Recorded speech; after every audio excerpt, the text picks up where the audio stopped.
Истории из жизни. Прежде чем я вам поведаю этот интересный рассказ, подпишитесь на канал, поставьте лайк и напишите любой комментарий. Это очень сильно поможет продвижению этого видео.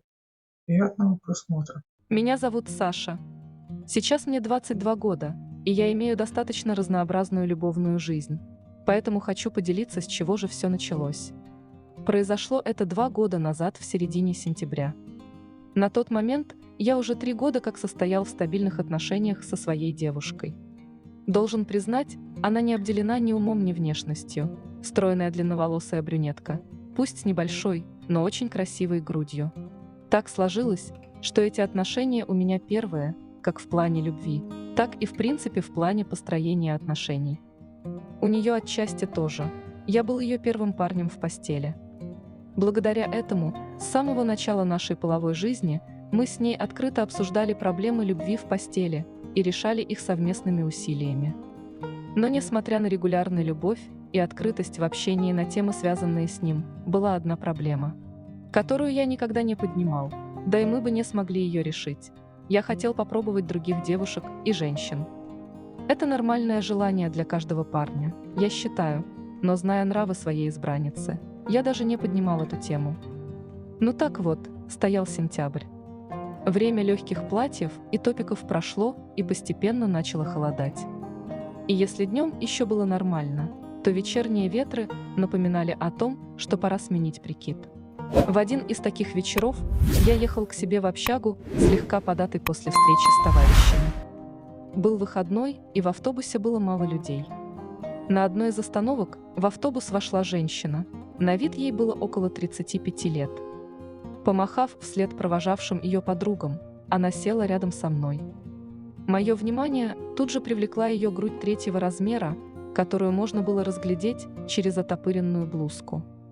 Поймав на мысли, что я в открытую пялюсь на нее, я попытался отвести взгляд, но вместо этого уставился на ее ножки, обтянутые черным колготками. «Что, понравилась я тебе?» – неожиданно спросила она, «а то ты взгляд с меня не сводишь». «А я это...» – замялся я. «Не волнуйся, я знаю, что выгляжу очень даже сексуально», – сказала она и икнула. Тут я почувствовал от нее запах алкоголя, несмотря на то, что и сам не был трезв. «Ну так что, понравилось?» «Ну это, да. Вот и замечательно. Тогда мы найдем с тобой общий язык». После этой фразы наш разговор пошел как-то сам собой. Она назвалась Мариной и сказала, что едет с корпоратива, рассказала, как ее задолбал начальник и повседневная рутина. Я тоже рассказал ей о буднях студентов.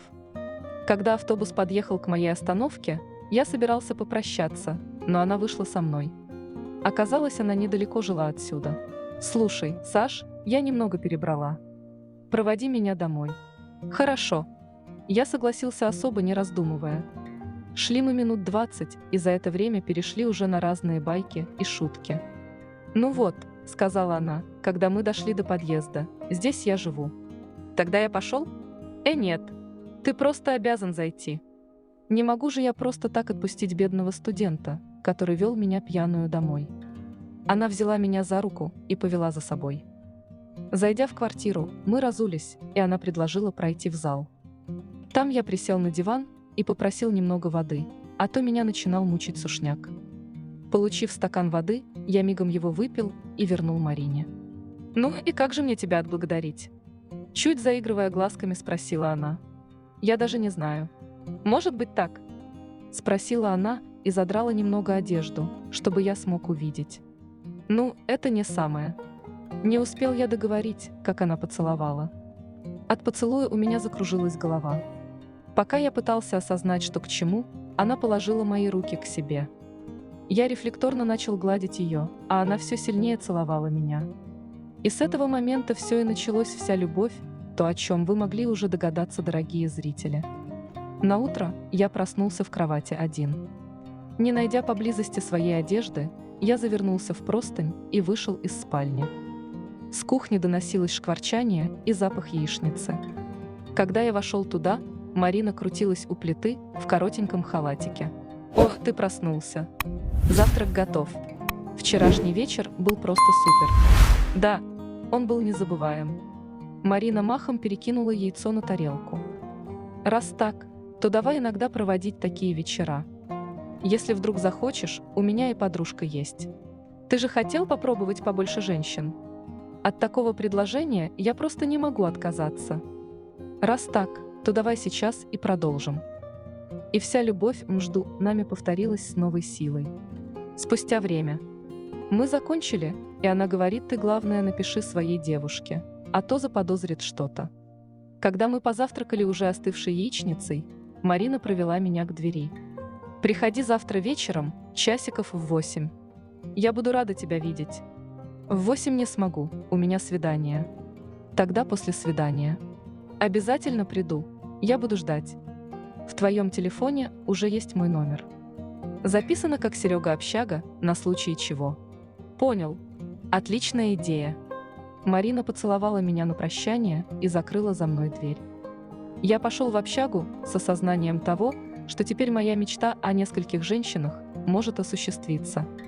После того вечернего знакомства я начал регулярно встречаться с Мариной. Почти всегда встречи проходили у нее дома, но пару раз мы ездили с ней по магазинам и торговым центрам. «Что же, думаю, я поговорю с подружками», — сказала Марина, когда провожала меня. «Буду признателен», — ответил я и ушел. Всю следующую неделю я не приходил к ней из-за завала по учебе, да и у нее на работе было много дел из-за скорого конца года. Но субботним утром меня разбудил звонок. Марина сказала приходить к ней как можно скорее. Это не входило в мои планы, так что пришлось перестроить свой план на день и отменить поход по магазинам с девушкой. Когда я пришел к Марине, она встретила меня. Пройдя в зал, я увидел сидящую в похожем наряде ее подругу. Она была низкого роста, 1,5 метра примерно, стройная. «Знакомься, это Юля», — сказала хозяйка квартиры. «Юль, это то Саша, про которого я рассказывала. Приятно познакомиться», — сказала Юля. «И мне». Пока я знакомился с девушкой, Марина принесла бутылку вина и немного закусок. Мы выпили, пообщались, и я отошел в туалет. Когда я вернулся, шоу началось. Они ласкали друг друга. «Думаю, тебе хватит смотреть, присоединяйся», — сказала Юля. И там все и началось то, о чем вы могли уже догадаться, дорогие зрители. После такого Марина и Юля лежали рядом. Немного отойдя, мы переместились на кухню, чтобы перекусить. Мы сидели, общались и обсуждали наши развлечения. В ходе разговора я обменялся с Юлей номерами. Но расходиться мы не собирались. До конца дня мы занимались этим. Вечером я вымотанный, но довольный, пошел к себе в общагу. Ваши лайки – лучшая мотивация рассказывать еще такие истории. Спасибо всем, кто их ставит. Если смотрели с интересом, не будьте безразличными, ставьте лайк. Вам ничего не стоит, а мне приятно, я радуюсь. На этом эта история заканчивается. Не забудьте подписаться на наш канал, чтобы не пропустить новые интересные истории. Всем до новых встреч на этом канале. Запись сгенерирована в Яндекс.Клауд.